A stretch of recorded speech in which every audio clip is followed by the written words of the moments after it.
Charter Local Edition. Brad Pomerance here in the Inland Empire, joined by Dennis Michael, Mayor of Rancho Cucamonga, but also the President of the League of California Cities. And as you know, sir, so many of our cities are facing a crisis with homelessness. The city of Los Angeles, for example, is now the homeless capital of America. Consider the county as well, the homeless capital of all counties. And so could you give us a sense of the scope of the homeless crisis, not just in LA, but really throughout the region? I'll even speak to throughout the state of California. Please, yeah. For the first time ever, every year the League of California Cities comes up with three strategic goals. And one of the goals this year that we have, and a very, very important one, is affordability of our housing stock. Houses and finding affordability for people that can't afford the very expensive higher-end homes.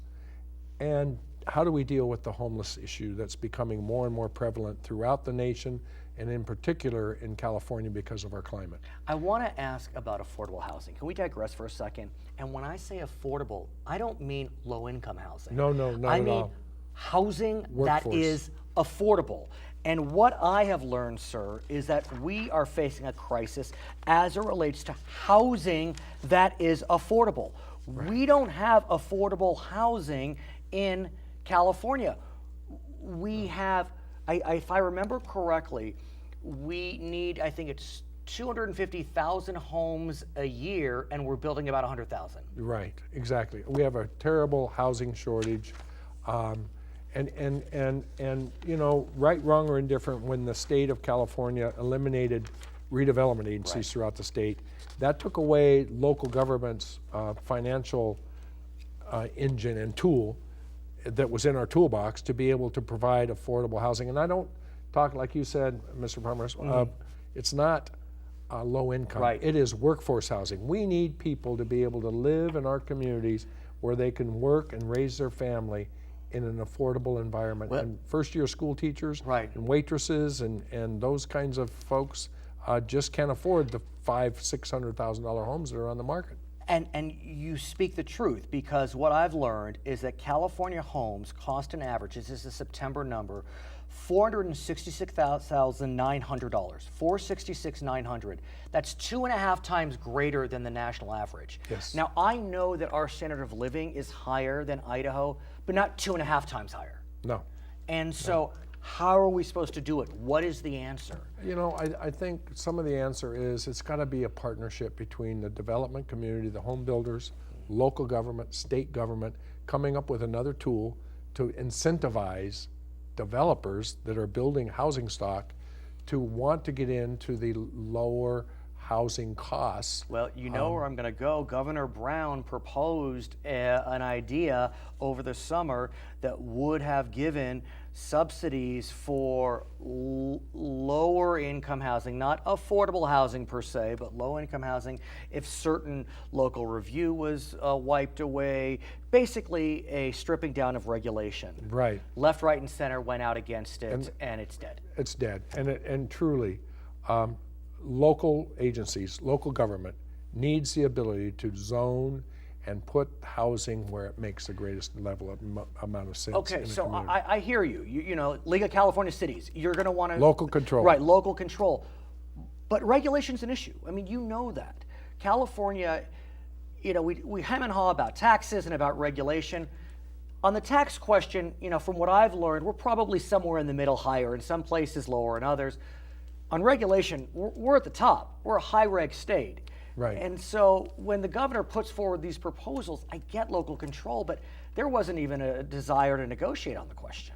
No. Well, from a standpoint, yeah, there's opportunities to negotiate, but when you take away local government's ability to make sure that at the local level that we're able to do things that make sense to our general plans, and you know, we've got requirements that are state regulations. CEQA is one of them. Right. That absolutely tie people's hands to doing good things in the community, to building infrastructure, The to governor's building roads. looking to reform CEQA, but the only CEQA reforms we see are for the King Stadium in Sacramento, or Right, whatever right. it may be. I digressed. I want to bring us That's all back right. to No Place Like Home, because I know that you're a big fan of this initiative. Signed by the governor, bipartisan, passed in July 2016. Tell us about it. From my perspective, we have over 28,000 homeless persons in California alone. Right. We are the leading state in the nation with homeless issues. This proposal provides for $2 billion to build housing for the mentally ill homeless. Right. And the way we're hoping to be able to stop some of this problem and to curtail it is to put the mentally ill in housing units where we can provide the services to them, where we can get them help, where we can get them the right kind of counseling and the right kind of treatment to solve their problem and make them realize there's great value in having a place to live instead of out in a community or a neighborhood. And as I understand it, what made this proposal attractive to both Democrats and Republicans is that I don't think we're having to spend new revenue per se. Prop No. 63 revenues Prop are being 63. Exactly. redirected. And so we're already paying debt service on Prop 63 bonds. Correct. So it's kind of a win-win in the end. It absolutely was, and I know Senator, the mayor, the pro tem of the Senate, Yeah, Senator De De Leon, was the person that championed this in the initial phases of it. But then he had Senator Huff, a Republican, former Right. GOP leader, Right. jump on board. So that shows that something was can't bipartisan. get done. Yes, yeah, it something can. can't get done in Sacramento. Exactly. I want to get a sense about this housing first approach, because that really is one that is critical to the success of programs like No Place Like Home. Talk to us about housing first. What does it mean? Well, from my perspective, I think there's a changing dynamics, in particular in California. I don't believe that people are interested after the Great Recession in necessarily buying their dream home or of $400,000, $500,000, Right. $600,000. I think people now are liking the idea of living in a more of a transit-oriented development kind of an atmosphere where you have all the services you need right within your neighborhood, and it's higher density, but then there's public transportation that keeps people off the highways that allow our traffic flows to improve and our goods movement to improve. And let me ask you about traffic, if I may. We're jumping all over the place, but I That's like all it. right. League of California Cities has been out front on the question of transportation funding. And Exactly. you've been pounding the pavement on transportation funding.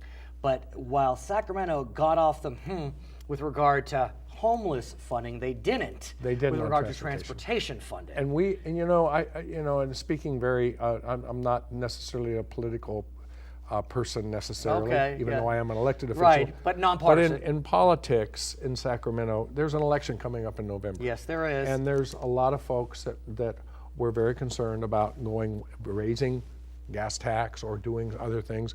I think one side of the aisle wanted to have reforms at Caltrans, wanted to have all the money that should go to fixing our roads, go to fixing our roads, such as the tipping fee for trucks and large vehicles, and weight fees. And then the other issue was they wanted to see some CEQA reform to make it easier for local governments to repair roads. But your organization has been really, screaming from the rooftops for a couple of years.